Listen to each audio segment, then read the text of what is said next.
My wife and I bought this abandoned 250-year-old watermill in December 2020, knowing that it needed a lot of work.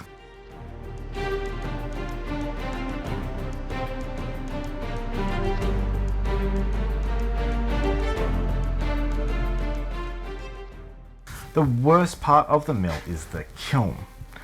The kiln has been untouched for around 70 years. In that time, a lot of the roof has blown off and some has fallen in. The sections of roof that remain house a variety of birds. Lots of birds. That means there are mountains of bird crap on what was once the grain drying floor. Historically, bird and bat guano was a prime source of nitrates for making gunpowder and other explosives. The guano on the drying floor gets wet when rain comes in the missing roof, the nitrates are leached out and run down the walls. This leaves us with enough salts on the walls to start a munitions factory. But that's not what we're going to be doing today, however. We also have some holes in the kiln's hopper-shaped concrete castings, which lets the bird crap build up at ground level.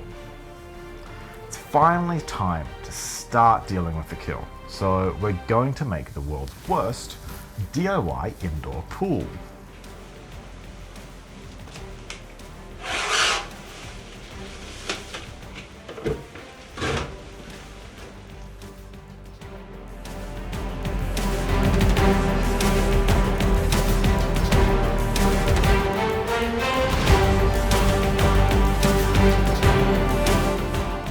Before we can work on the pool, we need to clear all the loose material.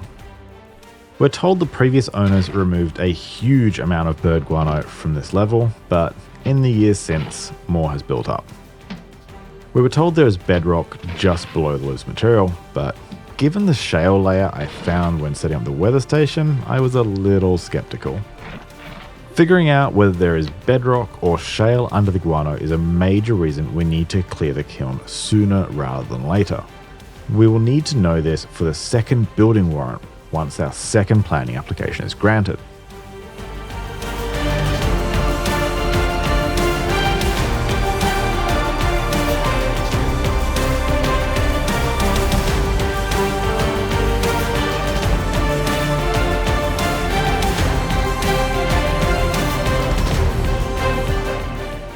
Despite only being a few years worth of build-up, it's still a lot of wheelbarrow loads.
With the vast majority of guano removed, we were left with a small dirt ramp up to the concrete floor.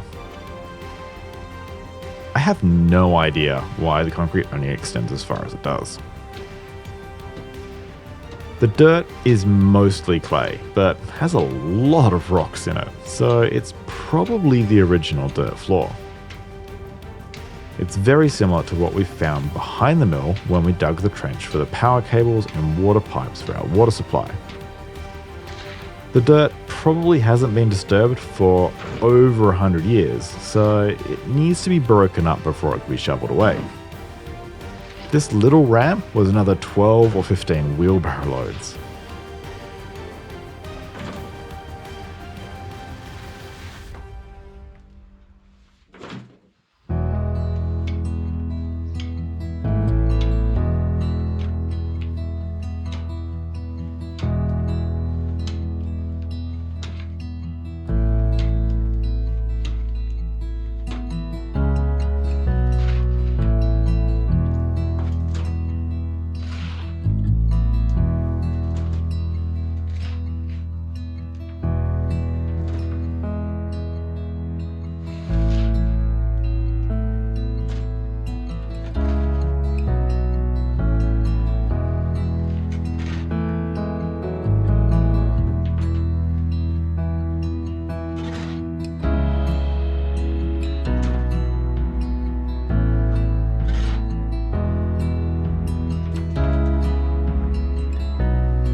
After changing into steel-capped and soled Wellington boots, I brought in the pump to deal with the huge volume of water we were about to put in the kiln.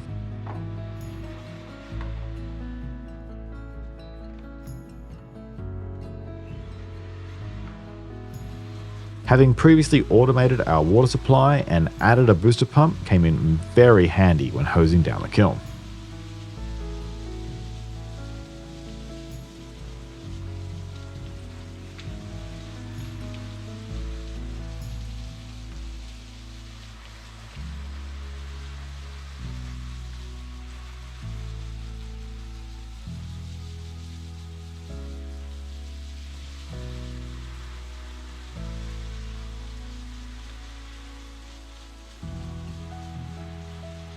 It took a day and a half of washing down the walls to get the bulk of the salts, damaged mortar and other debris off the wall. It all flowed into our delightful pool, which I'm sure you'll agree is water you really don't want to be anywhere near. This is also really good to prove our bore pump's flow rate. We were easily able to draw thousands of litres from the bore in the time we cleaned the kiln. Inside the mill, we were trying to minimize the amount of water we put on the walls by using our steam cleaner. The kiln is mostly missing its roof and exposed to the elements anyway, so using a lot of water isn't an issue.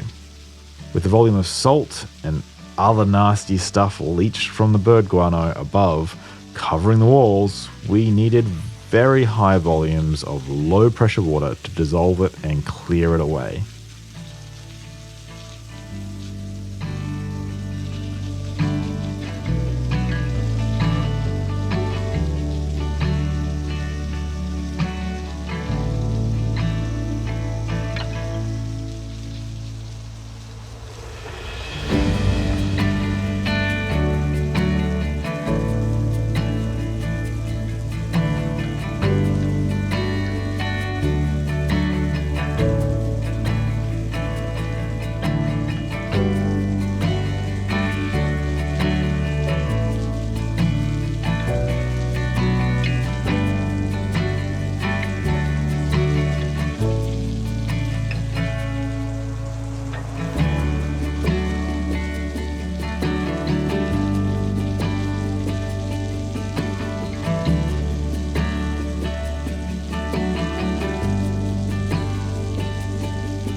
There is just one area of the wall we need to come back to in the future, as the small window has a pair of juvenile birds living in it. They were a little scared of us, and we didn't really want to rain filth down upon their home. The birds are almost old enough to leave the nest, so we can come back once they move out to finish up.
With everything cleared out, it was easy to test whether the floor was shale or bedrock. Testing the pick on stone, it barely makes a dent, and there are a lot of sparks. Hitting the floor with it instead shatters the material, so the ground here is definitely shale. The difference that digging out and washing down the kiln has made is pretty spectacular in my opinion. The walls are no longer crusted with centimeters of salts, and the worst of the disgusting stuff on the walls is gone. It's amazing to finally see the stonework on the walls, although we will need to replace all the mortar in the future. We'll also demolish the middle of the kiln, leaving this as one big empty space for future plans.